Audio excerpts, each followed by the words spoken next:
Hey guys, I'm going to be doing a pod review today. Today I have the White Habanero. This is also known as the Peruvian White Habanero, or I've seen it as the Yucatan Habanero, White Habanero. So the pods are pretty tiny, but the plants are wicked. They put out like a bunch of pods. I've got a plant that I overwintered, and it's maybe got 150 pods growing on it. They're really heavy producers, and although this is a really tiny pod, the heat on it's up there with the red habaneros. This is about 300 to 400,000 Scovilles, I read. Definitely not to be underestimated. Definitely fun to grow. It's probably one of the only habaneros that I'll keep growing consistently, just because they put out so many pods and they're decent heat on them. Okay, so let's look on the inside. Inside I cut open earlier, and the inside's looking like this. If I can get it to focus. There we go. Yeah, the inside looks like this. Plenty of seeds quite loosely packed inside of it. When I cut it open, they sort of fell out, which is quite nice rather than having to dig around in the placenta to get seeds out. The smell when I cut it open was very pungent. Yeah, it's got a very strong habanero smell to it. And it smells kind of sweet. I don't know just if it's because the color or because I think they're also nicknamed the jelly bean chili because they look like jelly beans, the size of them. Okay, so let's try it. Cheers.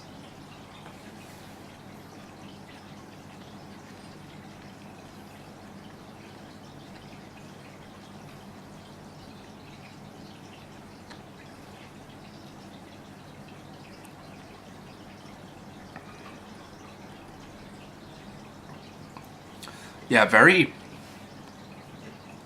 it's amazing for such a tiny chili. It's got a huge amount of flavor.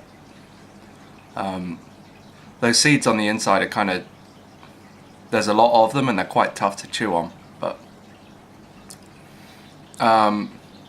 immediately the heat is on the top of my tongue. Really just the surface of the top of my tongue at the moment. But it feels like it's trying to creep down to the side of my tongue as well. Flavor on it is it's a habanero. It's got that habanero flavor.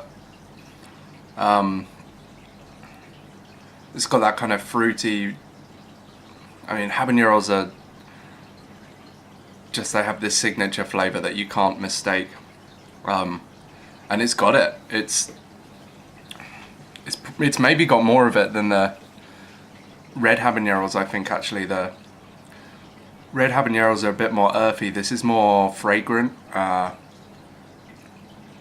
little bit more perfumey, but not in a bad way.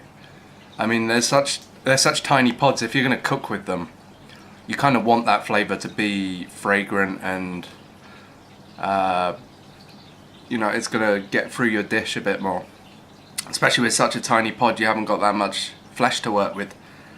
But I'd say the heat's equal to a red, I think. The heat's leaving the top of my tongue alone now, and it's going for the side of my tongue. Little bit in my throat. It's making me salivate quite a lot though.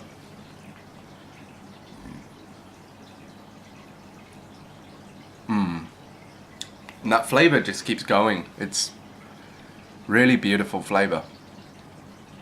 And a hell of a lot of heat for a tiny pod. Definitely not to be underestimated just because of the size of it. From the look of the plant as well, and the size of the pods, you know, if I looked at it, I'd think maybe it's just an annum variety. They're kind of a strange looking plant. I'll put some pictures up of the plant I have. It's like it's a bush rather than a plant. They got these crazy tiny leaves about this size, and it's just loaded with pods. So they're really fun to grow. Good producers as well. I highly recommend them. It's probably the only habanero I'll keep growing consistently. The heat is starting to leave the side of my tongue alone a little bit now, and it is ending up more at the top of my throat. Yeah, I would say the heat is pretty equal to a red. So as well, the color doesn't fool you. Usually, like yellow is cooler than red, and red is cooler than brown. In this case, white isn't an indicator of heat for me. It's very hot, especially for a small pod.